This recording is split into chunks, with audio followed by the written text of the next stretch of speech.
الله تعالی فرمای وای ما تاسو ته خپل حبیب در کړی دا او بیا په حبیب باندې ما تاسو ته د ایمان راوړلو توفیق هم در کړی دا د ربیع الاول میاشت شروع ده په دغه میاشت کې فخر موجودات سرور کائنات خاتم النبیین رحمت للعالمین تشریف راوړی. الله تعالی پیغمبر علیه الصلاۃ والسلام سرور کائنات جوړ کړی دا خاتم النبیین جوړ کړی دا او د پیغمبر علیه الصلاۃ والسلام تشریف اوري دا د ټولو خلکو لپاره د ټولې دنیا لپاره یو عظیم او ډېر غټ نعمت ده.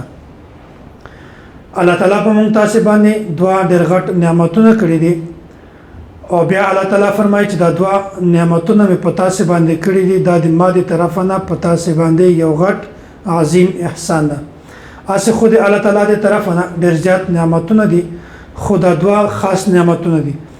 اول نعمت الله تعالی قران کریم کې بیانوي سورۃ الحجرات کې بل الله یمن علیکم ان هداکم للایمان. الله تعالی فرمایي چې ما تاسو ته اول غټ نعمت دا در کړی دا چې ما تاسو ته د ایمان توفیق در نصیب کړی دا. او دوم نعمت الله تعالی بیانوي سوره آل عمران کې الله تعالی فرمایي لقد من الله على المؤمنين اذ بعث فيهم رسولا من انفسهم.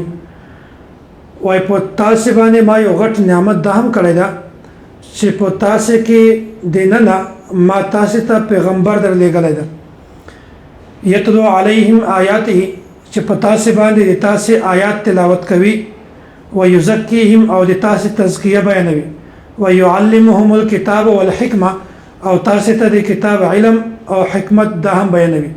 وان كانوا من قبل لفي ضلال مبين و اگر چې تاسو په دې مخته ډیر غاټ په گمراهۍ کې وي نو ګوري الله تعالی دا خبره بیانوي چې په تاسو باندې په انسانانو باندې ما دوه ډیر غټ نعمتونه را نازل کړي دي.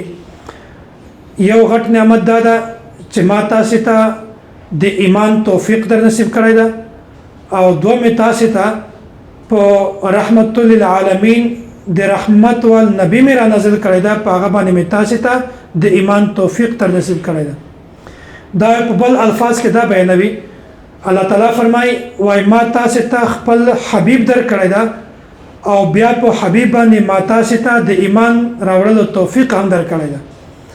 نو ګوري د الله تعالی د طرف نه دا دوا ډېر غټ نعمتونه دي چې دغه نعمت نه غټ نعمت کله هم نشته. او بیا دا خبره چې مونږ تاسو ته د ایمان دا د پیغمبر علیه الصلاۃ والسلام په صدقه سره ملاو شوی ده. د پیغمبر علیه الصلاۃ والسلام په وجه باندې دا ایمان مونږ تاسو ته ملاو شوی ده. نو په کائنات کې په ټولو د غټ نعمت د پیغمبر علیه الصلاۃ والسلام تشریف اوریدا د پیغمبر علیه الصلاۃ والسلام راتګ ده. نو ګوري الله تعالی په مونږ تاسو باندې دوه ډېر غټ نعمتونه را نازل کړي دي. یو الله تعالی مونږ ته ایمان را نصیب کړی ده او یو پیغمبر علیه الصلاۃ والسلام را نصیب کړی ده چې په هغه باندې مونږ ایمان راوړی ده.